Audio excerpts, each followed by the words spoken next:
Hey, Composing Gloves here, and today we're going to be looking at how to make a marshmallow sound. It sounds like this. And that's my sound. Here's their sound.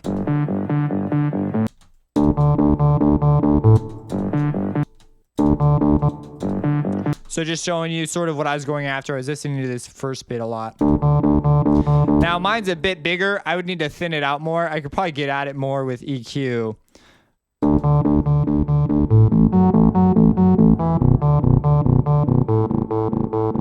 Take out that boomy bottom end. And you see, I could just try finessing it. So there's also the whole formance, and there's several layers. So it's kind of a complicated thing. This was a request by a YouTuber named Nathan Murray. He just requested, can you do a marshmallow sound? And I'm like, what the heck? I feel like doing a marshmallow sound today. You know, it sort of just depends on what mood I'm in. So this sound, I picked this sound on purpose because it's sort of deceptively simple. And so it's very, very useful organic type sound. So this sound is actually a load of layers. And if you listen, there's actually a syncopation somewhere in here. It's like, I don't know. I'm not going to go searching through for it. But there's a syncopation that happens. And you can sort of see it. Whatever's happening on the upbeats, definitely different than the downbeats. And there's one part where it goes do-do, this part right here, where it emphasizes an entirely separate timbre, an entirely separate layer. Do, do, do, do. And then this do, do. That part sounds different because he's got a separate sound that comes on, or the filter goes up, or something happens. So this is one where he probably had some plugs and used them, some comb filtering plugs, maybe something like that, and created this probably relatively simply, where I'm listening to it, trying to specifically recreate this sound. And so in the end, I thought I did pretty okay, but here's the breakdown. There are 4 layers. They sound like this. That's layer 1, layer 2, layer 3.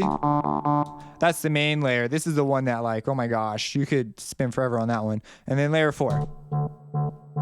Okay, so they seem pretty simple, but I created this at first trying to just run it through a patcher. And you see, I didn't get very far because I only have one harmonic in this patcher. And the reason I had to separate them out, because you might be saying, why didn't you do it all in patcher?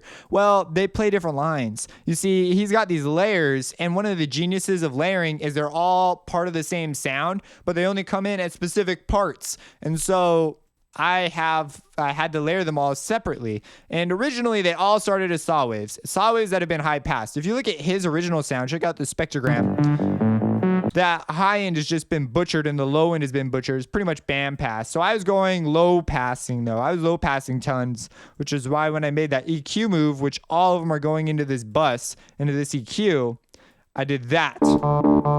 And I could spin forever finessing this. And that formance filter needs to be a little more subdued. The timbre, the way I've set it up is basically it's an EQ that's just specifically letting certain frequencies in. And this is no ordinary EQ. This is an additive EQ because Harmor allows you to control individual harmonics. And so as a result, it's very, very, very responsive to what you're doing. And it sounds like this that's got so much spectrum, it's going to be responsive even with just a regular EQ as well. And it's pretty much a regular EQ, but it's really not because of the extensive control it gives you. So basically, what we're going to be looking at is we have the way I decided to try and do this was originally I was in one patcher and it was this, and I tried to do it all in one sound, and you see the sub is on, and on all of them they're all around fundamental because it's just harmonically richer and the sounds were kind of high, so I didn't want below fundamental. They're barely on, and there's also, I messed with high harmonic stuff, but eventually what I settled on was some basic reverb with a little bit of filtering out, no compression, a sine crusher, which is a very subtle distortion in this regard. And I filtered off the top end, which it does that by default, but I believe I pulled it down a bit more. A little bit of pluck, because if you listen, he's got this really particular attack that I tried to capture, and a low pass. So at first I was like, that's got to be it. And then I realized, oh, there are more layers. After I started getting into this, there's like 4. There's like one that emphasizes the bass undertones. There's one that emphasizes this one beat. It's right here. These beats, this dun dun, when he changes notes, and I have solo. Do I have something soloed? No, I don't. It's all on. Cool. Well, he has this thing where it comes on and a separate note comes on. So I have a separate line that does that. And I could mess with the volume controls more still. And he's got something that's clearly going don't at the bottom. And he does this a lot in a lot of his tracks. He's got something similar to this in a lot of what he does. So it's sort of an interesting deal. So anyways, I went about it like that.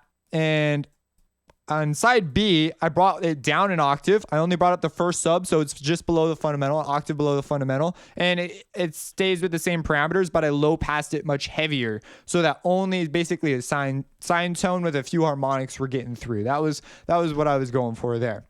And you'll get something like this. So I was like, okay. I could shape that from there. I can then shave off harmonics. Then I was like, all right, well, we have these other timbres.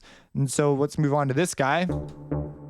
So this one was, it's basically just a saw wave with some snap. It's got reverb and a cube distortion on it. And I believe the distortion unit works as basically just like distorting in a comb filter fashion. Because if you move the filter, it almost sounds like the note changes. So I've not looked super heavily into the distortion profiles of Harmer, but it was an interesting discovery. Normally I just make it and I kind of have an idea of what they will do, but I haven't like scientifically like ripped apart what each one does. It would be kind of a fun experiment though.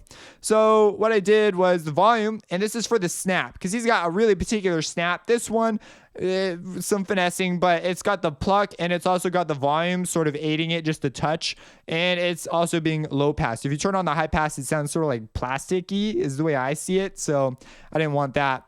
So I went with that. No EQ. EQ's been left alone, and it is just a single layer. On that other one, just a sec. On the Patcher one, there is EQ. They're both cutting the high end. And this one's cutting out the low end and doing just all manner, just trying to get that bandpass feel that it had up there. But as you can see, I was going for broader stuff because I knew I wanted to go post EQ anyways.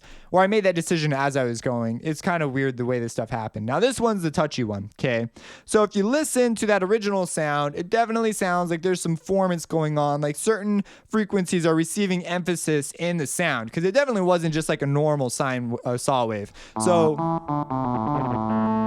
So I decided to try and recreate that. So what you do is I ran it through a ribbon distortion. It's a saw wave. The sub is on and it's being low passed and the EQ is insane. And there's some reverb. So the same distortion, reverb, saw wave, that's pretty much like in some low passing is the secret, but then it's the EQ where all the difference is made. He probably put a filter on it. I'm not sure exactly what he did. Maybe it's just a saw wave and it happened to sound formancy at the end. But what you can do is I took it out, and formance is when you give only certain harmonics emphasis in a spectrum. So it's also, this is called comb filtering. Formance technically needs to move around, but hey, it's whatever. So this is comb filtering because it's static and it just sits there. And what happens is only these frequencies will be brought out, but the whole spectrum will be underlying and sort of supporting it as well. You see a huge amount of change. That's insane. I could talk for so long about filters because that's the cool thing about DSP filters is they'll do things like that automatically when they move and they'll change and shift, and you can design filters to do so much more advanced stuff. People think that, oh yeah, I threw a filter on it, They have no idea like the amount of power that filter can do to their signal, especially if it's got a lot of spectrum. So anyways, I did this. I settled on it. This is where you would probably differ the most for me. You would have to just set this by ear, try and figure it out, finesse it, and keep in mind that after touch change. So you sort of just start throwing saw waves in and start trying to shape it, and slowly you add layers. Now, the parts, we'll talk about parts after. The last one is this guy.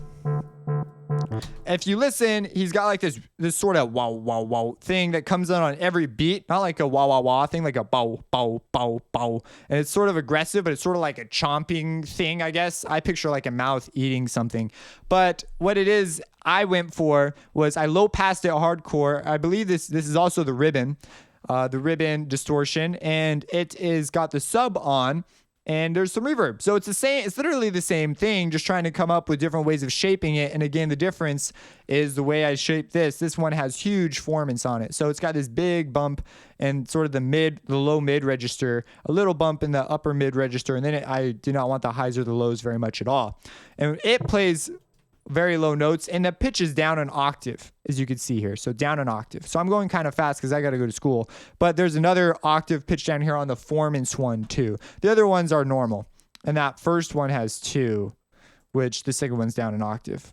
And only the very first one I showed you, this one, has the sound, the extra subs. The other ones, they only turn on 1 sub. So if I turn on all of them, you get this gloriousness.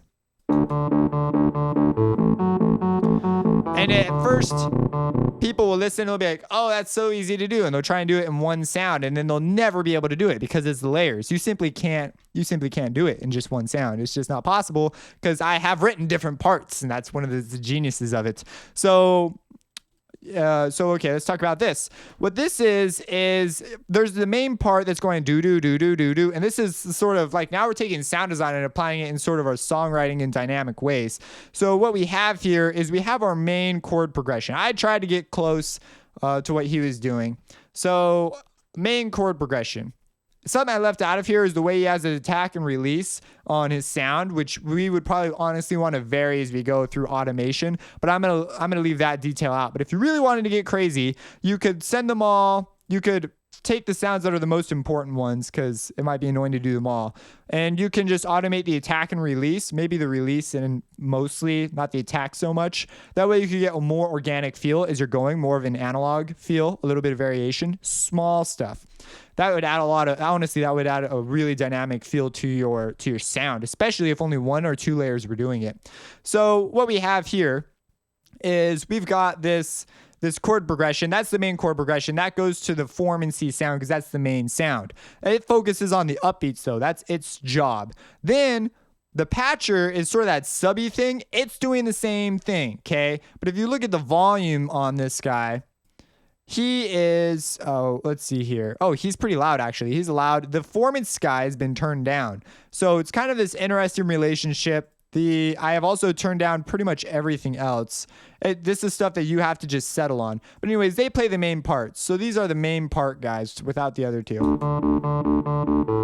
And you see how they come together and they just form this nice sort of warm thing. This contributes sort of the boom area. And you may consider EQing this after because and this is EQ'd actually. Without the EQ on, sounds very boomy.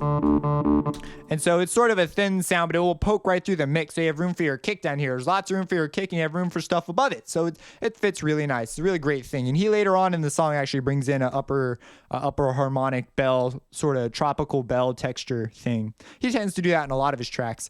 Now the other 2 are the bass guys. And see, that's where I was talking about the syncopation. I didn't quite nail these guys as much as I would have liked to, but they're close enough. And what they do is they just emphasize the downbeats and the chord progression. So they just sound out the chord progression. I was not paying too heavily attention to the chords I was writing because I was just going with whatever he wrote. So I was trying to hear and just write it down. So yeah, so they're playing a downward line though. That's the important thing. And then this guy does the upbeats to add a little bit of variation and push the song forward. One of them, oh yeah, that's just it. So this guy it's the first one. Sounds sort of like a clarinet, like a terrible clarinet. I play clarinet, so like, I know that sounds nothing like a clarinet. But for you synth people who don't play clarinet, you might be like, it sounds like a clarinet. Put them together, you get that. Honestly, they could probably be a bit louder. And then what you can do is you can put filters on the whole thing. You can do this. You could create. You could just do some really dynamic movement. So that's that. I'm going to try and figure out a way there's really no way to do this all in one patcher. So because of the different parts. So when you're layering, patcher's not always the answer. Patcher's cool for individual textures, but good luck writing separate parts, So you just can't do that. But what you can do is an alternative. No, you can even use a layer to do this. You just can't because it would control them all in the same part, similar to Patcher. So you have to write them out as separate pieces. Anyways, that's how I made that sound. If you have any questions, let me know.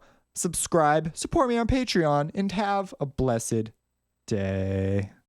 It's by Goja, Goja, and it's called Ram. And this is mine. Now give it some listen. Separate it from the drums and stuff. The pitch, I suspect, is a ratio thing, but I feel like I have the texture almost there.